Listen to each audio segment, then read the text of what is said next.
जय माता दी दोस्तों, आप सभी को नवरात्रि के 7वें दिन की हार्दिक शुभकामनाएं। तो दोस्तों, नवरात्रि का 7वां दिन माँ कालरात्रि को समर्पित है और माँ कालरात्रि को अंधकार और अज्ञान का नाश करने वाली देवी माना जाता है।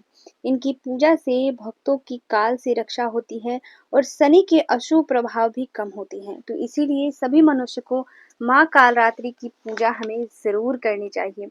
तो आज हम इस वीडियो में यही जानेंगे कि नवरात्रि के 7वें दिन माँ कालरात्रि की सरल पूजा विधि क्या होगी, माँ कालरात्रि का प्रिय रंग क्या होगा, कौन से रंग के वस्त्र पहनकर हमें माता की पूजा करनी है, माँ का मंत्र क्या है, माता का प्रिय भोग और माता की कथा क्या है।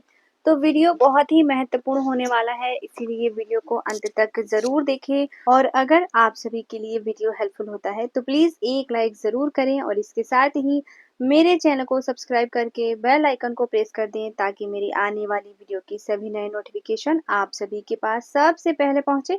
तो चलिए हम वीडियो को शुरू करते हैं। तो चलिए सबसे पहले तो मैं आप सभी को बता दूं कि चैत्र नवरात्रि का 7वां दिन हमें कब प्राप्त हो रहा है। तो मैं आपको बता दूं कि चैत्र नवरात्रि का 7वां दिन हमें प्राप्त हो रहा है 4 अप्रैल को। दिन रहेगा शुक्रवार। इसी दिन हमें माँ कालरात्रि की पूजा करनी है। तो जैसा कि मैंने आपको बाकी के 6 दिनों में बताया हुआ है कि नवरात्रि के दिनों में हमें सुबह सवेरे जल्दी उठ जाना है।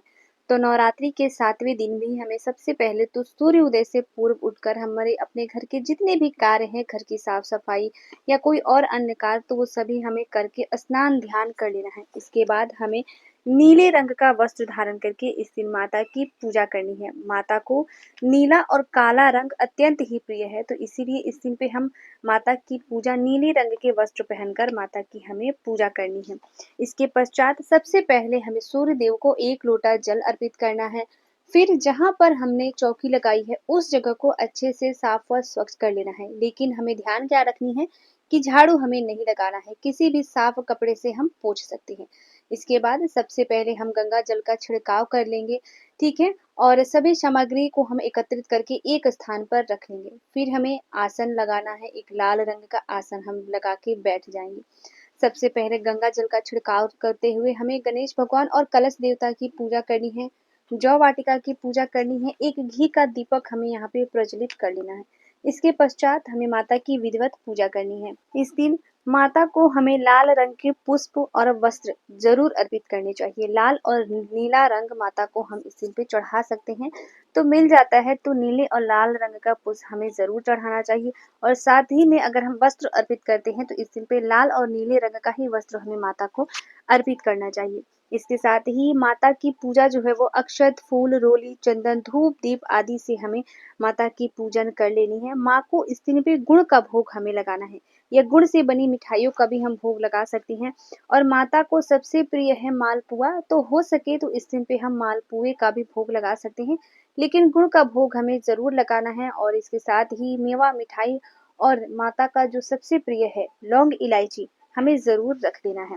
माता को भोग लगाने के पश्चात हमें पाठ कर लेना है। विधिवत माता की पाठ कर लेंगे। माता के मंत्रों का हम जाप करेंगे 11 बार, 21 बार, 51 या 108 बार हम मंत्र का जाप कर सकते हैं। इसके पश्चात हमें माता की आरती कर लेनी है, ठीक है। इसी प्रकार से हमें नवरात्रि के 7वें दिन की पूजा कर लेनी है अपनी। बहुत ही सरल विधि से मैंने आप सभी को बताया है, तो इसी प्रकार से हमें माता की पूजा करनी है, क्षमा याचना कर लेनी है, माता को प्रणाम कर लेना है। अच्छा, एक उपाय मैं आप सभी को इस दिन पे बता रही हूँ जो कि हमें जरूर करना है हमारे सभी रोगों को, कष्टों को मिटाने के लिए, घर में सुख समृद्धि के लिए, माता को प्रसन्न करने के लिए।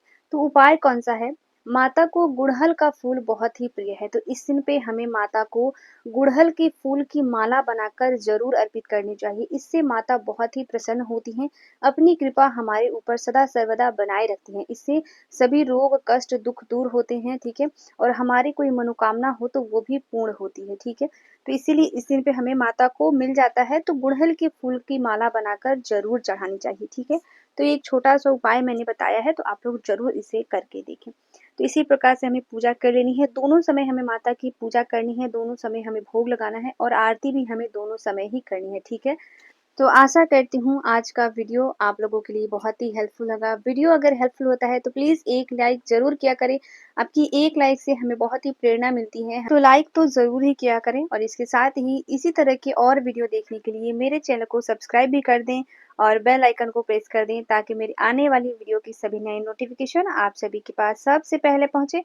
तो मिलती हूँ मैं आप सभी से फिर एक नए वीडियो में, तब तक के लिए नमस्कार। कमेंट बॉक्स में जय माता दी ज़रूर लिखें।